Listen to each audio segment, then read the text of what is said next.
U.S. National Security Advisor Jake Sullivan discusses with Saudi Crown Prince the situation in Yemen.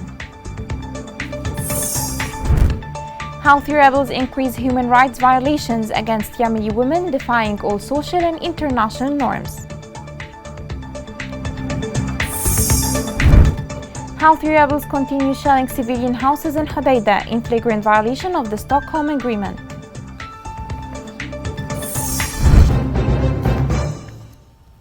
Welcome to Yemen Today TV. This is the English news with me, Roshan Fouad. The United States called for intensifying diplomatic efforts to resolve the Yemeni crisis.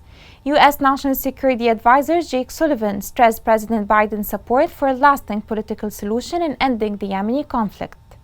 He affirmed Washington's full support for proposals and efforts of the United Nations to reach a political solution to end the war in Yemen. Women for Peace Coalition in Yemen called on the Human Rights Council to urgently refer Houthi crimes against women and children to the International Criminal Court. The coalition said that Houthis commit war crimes and demanded the disclosure of the fate of hundreds of Yemeni women arrested and forcibly disappeared in militia detention. This came in a speech delivered by Noura El-Garoui, head of Women for Peace Coalition, before the Human Rights Council in Geneva. Since Houthi rebels seized the capital Sana'a in 2014, they have committed different kinds of human rights violations that has cracked down all Yemenis, especially vulnerable women. More focus on this story is within this report.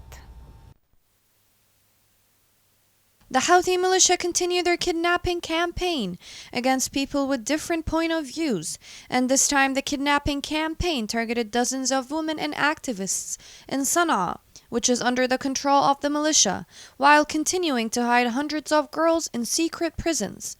A military source in Sana'a stated that the Houthi militia had launched a new campaign of kidnappings in the past weeks, targeting female activists and others holding government positions.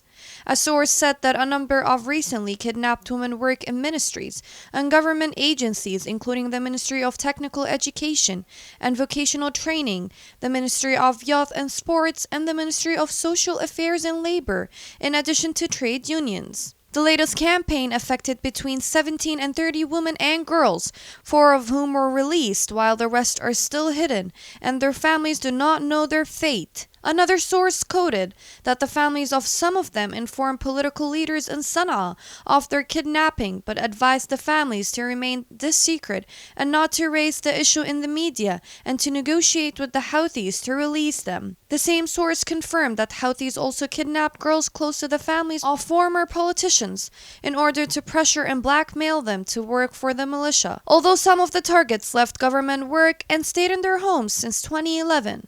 It's noteworthy that the Yemeni Network for Rights and Freedoms has documented 770 cases of arrest and kidnapping, 195 cases of enforced disappearance, and 70 cases of torture of women in Yemen.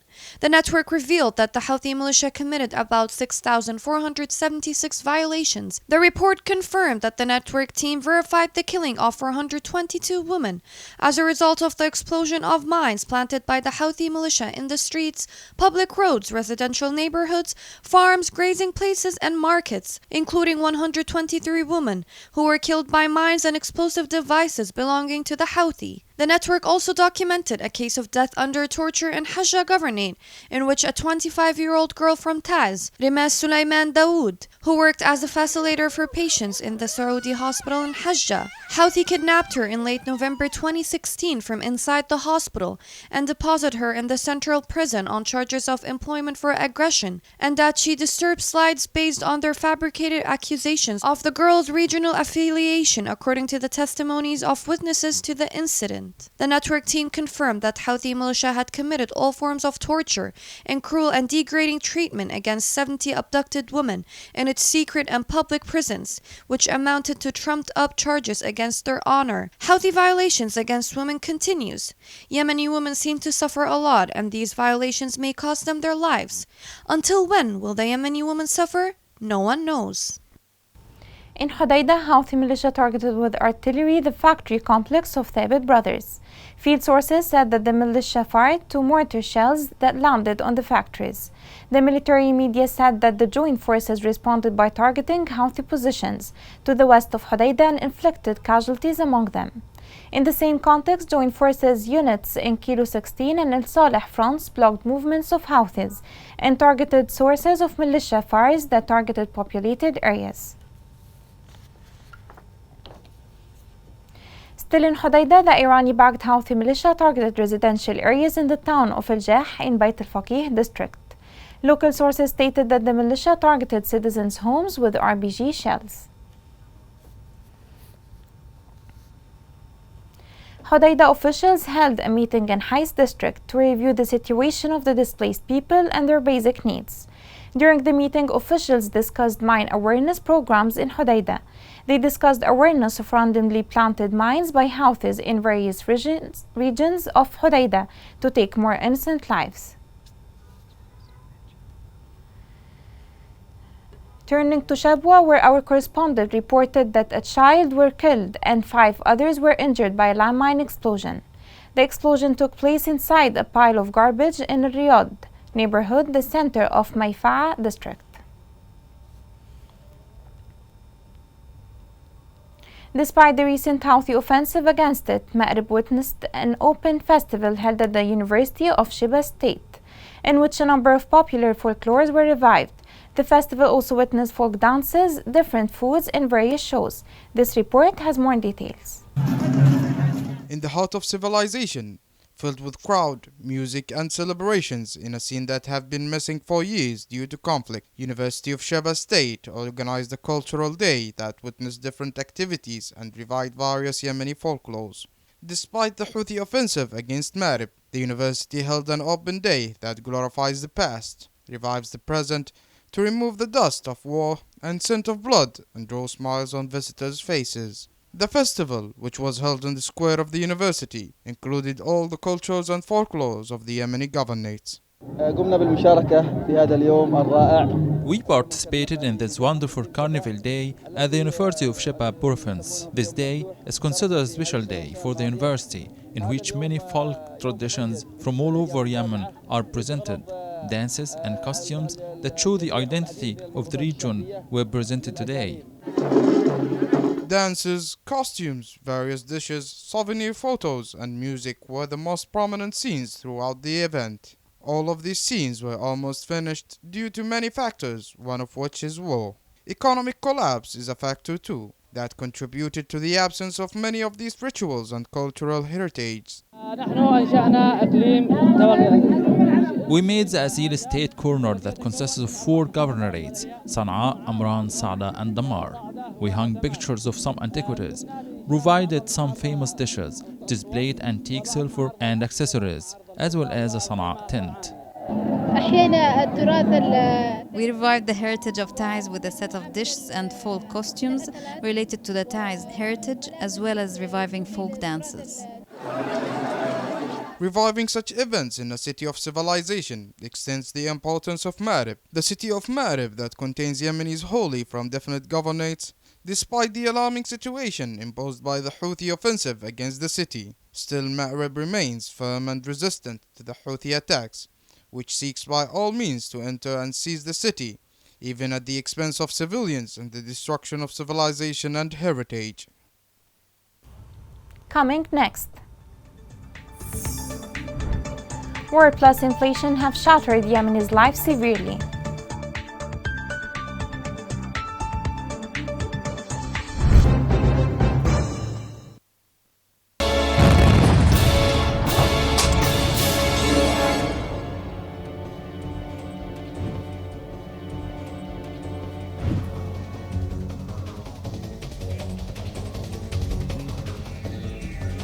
أقول لك راحت بالغداء لأهلها شلت الغداء وراحت بالأهلها في المزرعة.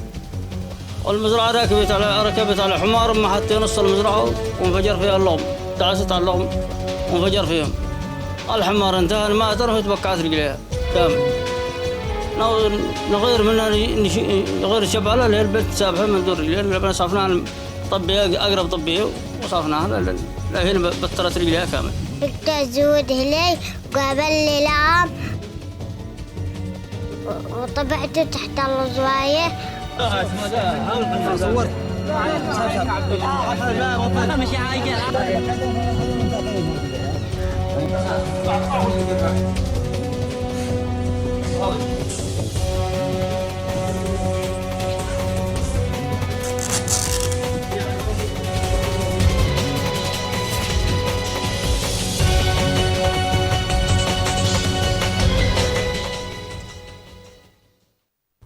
Welcome back.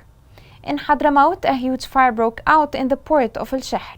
Local sources said that the fire consumed a number of boats at the port and injured 6 civilians. The fire was caused by tanks filled with petrol that were carried inside some of the ships.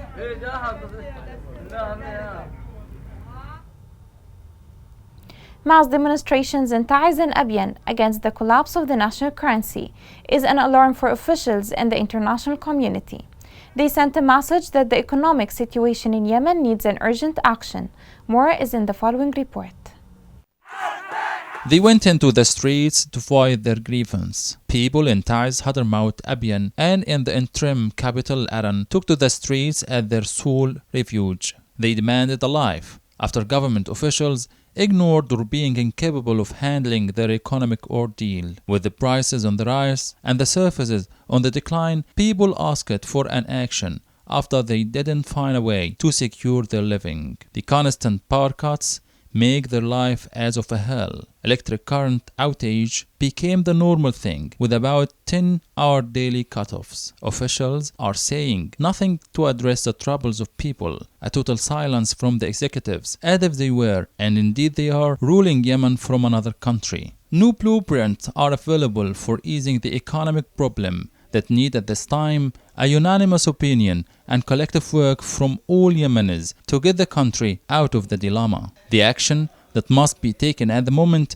according to experts, is to unify people on one collaborative national agenda that is led by combined efforts to steer the country out of the economic hardship, along with continuing the resistance against the Houthi rebels who are siphoning people's livelihoods. Politicians in the country and outside have to draw the international community's attention more to the problem in Yemen. Claimed corruption in the government circles must be ended and qualified leaders should take the helm instead.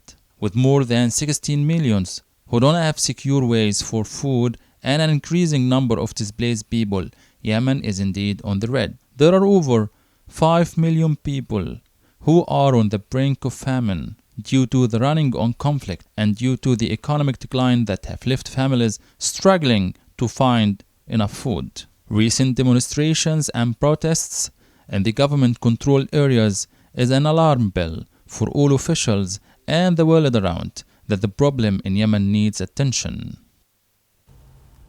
Local authorities in Ma'rib closed shops and money exchange companies. Sources said that the exchange shops and companies in Ma'rib are still closed for the second day in a row, in light of the instability of the local currency rate against hard currencies. The move was taken after the Riyal registered its lowest rate against US dollar, edging at 1,180 Riyals yesterday. The Yemeni Riyal is witnessing the darkest days since the start of conflict 7 years ago.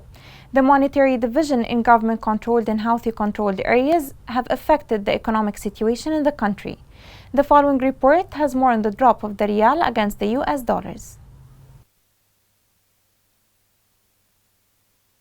The currency war in Yemen has overshadowed people's daily lives. Although there is one currency, it has two exchange rates, which is unusual according to experts. How did that happen? How does this affect Yemenis? The Houthi rebels and the Yemeni government are waging a war over paper currency in a new front in the bloody conflict that threatens to complicate the lives of a population facing the worst humanitarian crisis in the world for years.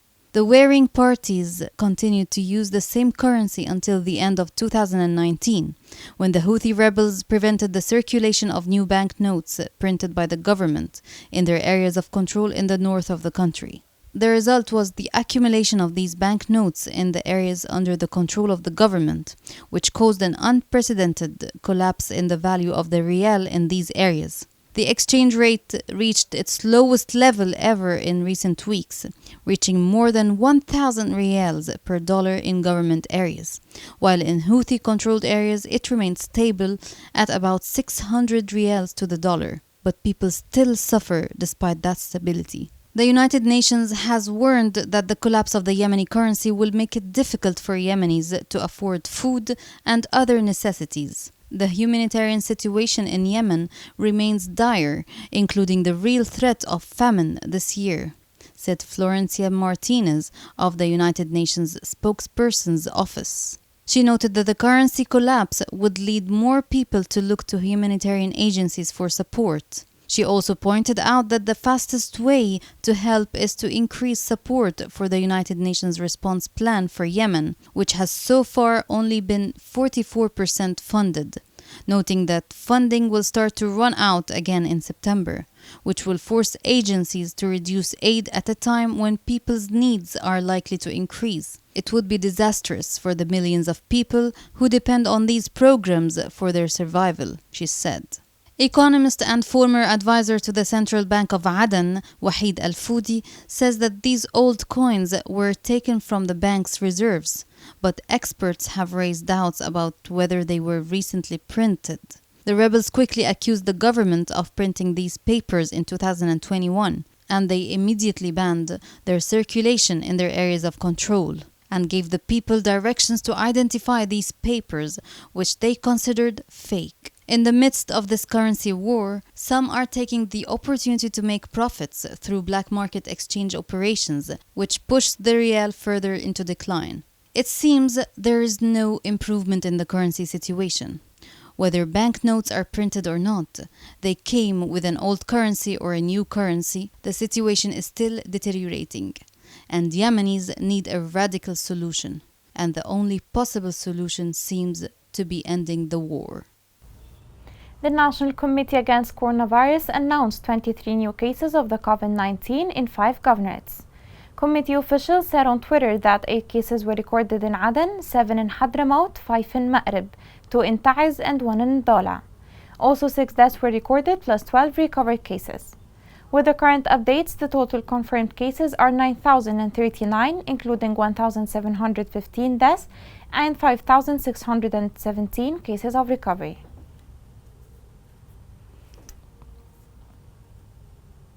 Here is a reminder of the main headlines. U.S. National Security Advisor Jake Sullivan discusses with Saudi Crown Prince the situation in Yemen. Houthi rebels increase human rights violations against Yemeni women, defying all social and international norms. Houthi rebels continue shelling civilian houses in Hodeidah in flagrant violation of the Stockholm Peace Agreement.